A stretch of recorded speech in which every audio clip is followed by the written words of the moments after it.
Aro. Okei. Tutvustage ennast lühidalt, mõeldes neile, kes teie nimega kursis ei ole. Ma olen Iiris Vesik, ma olen laulja, laulukirjutaja ja muusik.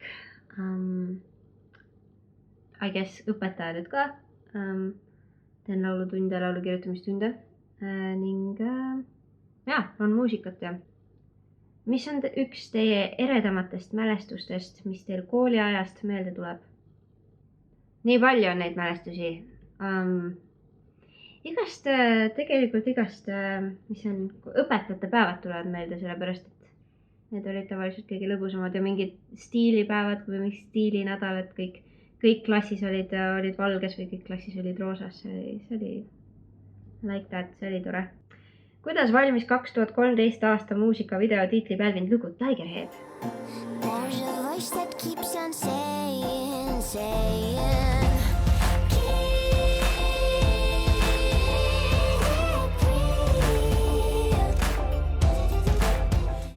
Kuidas see valmis? Ma kirjutasin selle klaveril ja siis ma olin selles kohas, kus ma alustasin produtseerimist.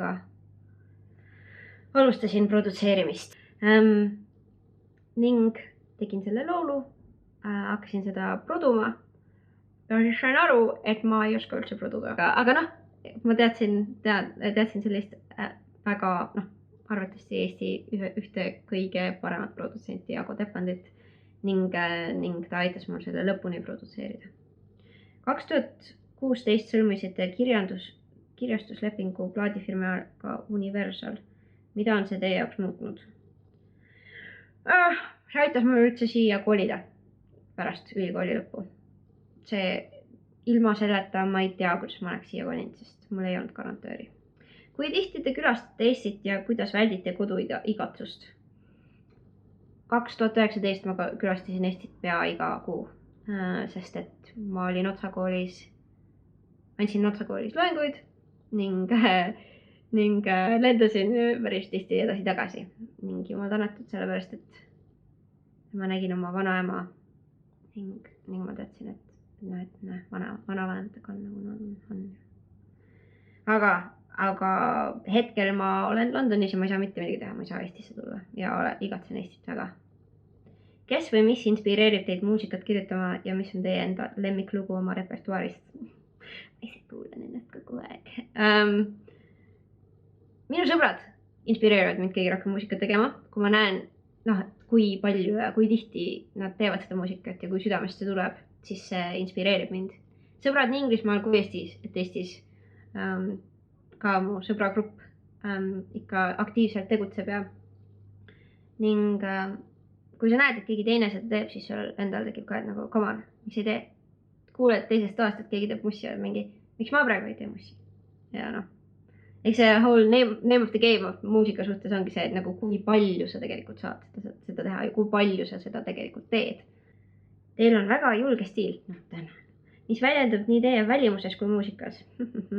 Kuidas on see teil aja jooksul kujunenud ja miks? Ausalt öeldes, mida vanemaks ma saan, seda rohkem ma saan iseendaks. Kui ma olin noorem, siis ma tahtsin näiteks lillasid juukseid, aga ma ei julgenud. Ma tahtsin tatoveeringut, aga ma ei julgenud. Ma ei tea, olid nagu mingid seinad ees, mingid sellised suured hirmuseinad minu ja maailma vahel üleüldiselt. Ning mida rohkem ma olen iseendaks saanud, seda rohkem mul on iseendaga mugav ning seda rohkem ma lihtsalt olen nagu ma olen ja see ei ole olnud nagu mingisugune välja mõeldud asi. See ei ole nagu olnud mingi, ma nüüd mõtlen, et ma olen nüüd selline ja siis ma selleks olen. Et see on pigem, et mis ongi, et tõde ei tule leida, vaid vale tuleb lihtsalt jätta. Mis on parim nõuanne, mida olete enda karjääri jooksul kuulnud? Ausalt öeldes, ma vahepeal et ma vahepeal nagu töötasin poes siin Londonis. Muusika, riiete, raamatute, koomiksite poes. Ning see oli täpselt selline, see on pood, mille järgi on tehtud Black Books, kui keegi teab seda seriaali. See oli hästi hästi põnev koht, kus töötada ja kõik, kes seal töötasid, olid mingit moodi kunstnikud, kellel tol hetkel nagu olid mingi omadega kuidagi hädas. Sellepärast, et et kuidas sa nagu teed, kuidas sa teed oma kunstist nii-öelda elu sisse toova asja, et sa saaksid nagu elada ka. Ning ausalt öeldes kõige parem nõuanne, mis ma sealt sain, oli muusika suhtes, oli, kui keegi andis mulle, kui inimesed siis nagu rääkisid, et nagu mida nad nagu teevad ja ma sain nagu destilleerisin sealt välja endale kõige paremat nõuannet, mis on number 1, ära mitte kunagi räägi halvasti oma kunstnist. Nagu mitte keegi ei taha seda kuulda, nagu kui sa oled insecure, ära pane seda välja, eks ju, aga ära lihtsalt räägi halba sellest, nagu keegi ei taha seda kuulda, nagu kõigil on raske, kes teevad kunsti, nagu see võitlus, see mentaalne võitlus, mis on sinu enda peas, see on alati seal ja mida rohkem sa lihtsalt asju välja paned, seda parem sa oled seda võitlust nii-öelda võitma iga kord, kui sa paned midagi välja. Ja kui sul on nagu nii-öelda igal ühel mingi hetk, isegi kui me vaatame sellist tüüpi nagu Bowie, mingi hetk ta ei teinud kõige ägedamat muusikat, aga ta ikka nagu läks edasi ja et isegi kui ta mingi hetk nagu olid mingid albumid, mis ei läinud hästi või tal oli mingi muusika, mis ta ise pärast ütles, et et see ei olnud tegelikult võib-olla see, mis mul kõige rohkem hingest tuli ja nii edasi. Ta ikkagi nagu tegi edasi. Ta ikkagi tegi edasi muusikat ja andis muusikat välja, nii et läbi selle teekonna sa hakkad tunnetama, et mis on siis nii-öelda sinu jaoks see nagu success ja mis on sinu jaoks nagu failure. Ja see on, mulle tundub, et see on nagu iseenese sisemine asi, aga see on ka nii-öelda välimine, et mulle tundub, et kui sa ise ikkagi oled väga rahul, siis kui sellel ei lähe nii hästi, siis sa oled ikka rahul, eks ju. Aga sa oled saanud teha seda, mis sa tegelikult tahad ja mis sulle endale meeldib.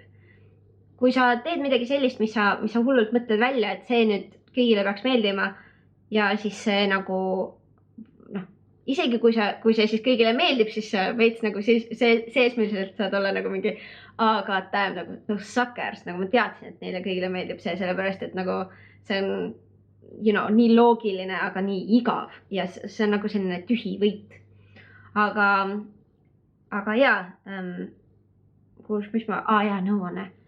Igatahes, whatever you do, lihtsalt ära räägi halvase oma kunstist. Number 2, mis üks tüüp ütles mulle, kes oli väga-väga pikalt, oli mingi 50. Ja ma küsisin talt, et ta oli ka vist mingi produtsent olnud kunagi ja ma küsisin, what do you think about music and stuff? Ja siis ta ütles põhimõtteliselt, et nagu good music should sell itself. And that's what I understood is good music never just sells itself. Nagu tee nii ägedat arti, kui tahad, kui sul ei ole seda õiget nagu kanalit, millest seda nii-öelda kunsti välja lasta või nagu, kui sa üldse ei pane nagu energiat selle nagu kanali alla, siis see tänapäeva infoajastus lihtsalt see asi potsatab kuhugi ja kaob infomerre. Nii et good music does not always sell itself. Definitely not. Mida on teile Jakob Westholmi gümnaasium kaasa andnud teie eluteel? Teadmisi. Ning ma saan aru, et koolisüsteem igal ühel ei sobi, täpselt selline nagu ta on. Mul on vedanud selles suhtes, mul on suht kiire mälu. Ma kiiresti nagu suutsin kõike nagu mäletada ja siis nagu kirja panna kontrollideks ja siis ära unustada. Aga ikkagi mõnda asja ma ei unustanud ning hiljem elus on see pigem nagu see, et kui sul on päris palju sellist mingi täppisteadus peas, siis tekivad põnevamad ühendused kogu nende erinevate nagu vaariateadmiste vahel. Nii et isegi kui sa nagu õpid mingi asja, sa oled mingi why the fuck do I need to know that? Siis ma ei tea, kunagi kirjutad laulu ja sul tuleb võib-olla mitte täpselt see teadmine, aga selle teadmise ühendus mingi teise teadmisega ning tekib mingi põnev teema, mida sul muidu ei tuleks ja mingi selline arusaamine, mida sul muidu ei oleks. Seega see on olnud hästi hea asi, mida ma olen hiljem aru saanud. Teine asi on see, et me ikkagi lugesime toredaid raamatuid ja ma saan aru, et see on nagu see mingi wellness gurud, see mingi all you need to do is read all day, aga nagu tuleb tuleb kasuks lugemine, kui sa loed, kui sa loed mingit raamatut, mis on kirjutatud inimese poolt, kellel on väga kõrge nii-öelda vibratsioon, kes on oma alas tippspetsialist või nagu, kellel on laialdane arusaamine maailmast. Selle raamatu nii-öelda info nagu tõstab sind nagu lähemale sellele vibratsioonile, kus on see teine inimene. Ning see nagu tekitab sellise põneva nii-öelda pikalt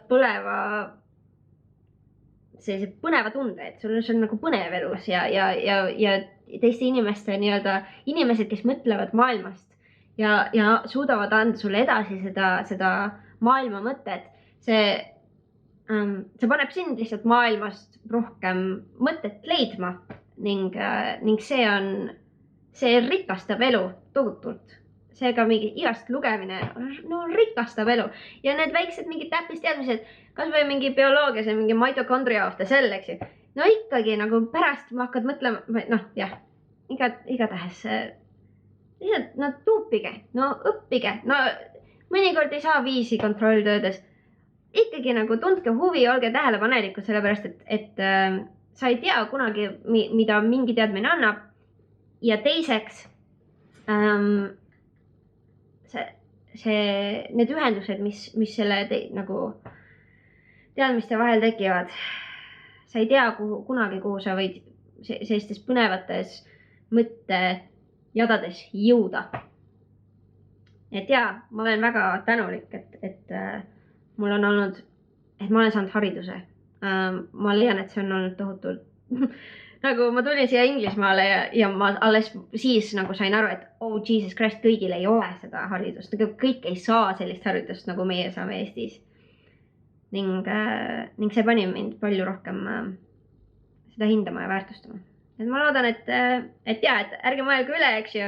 Loomulikult kool on stressirikas ja varav ärkamine ja hormoonid ja oh my god, sest kõik selles suhtes on nagu väga stressirikas, aga pidage vastu, et nagu võtke seda, mida võtta annab, sest teile pakutakse palju.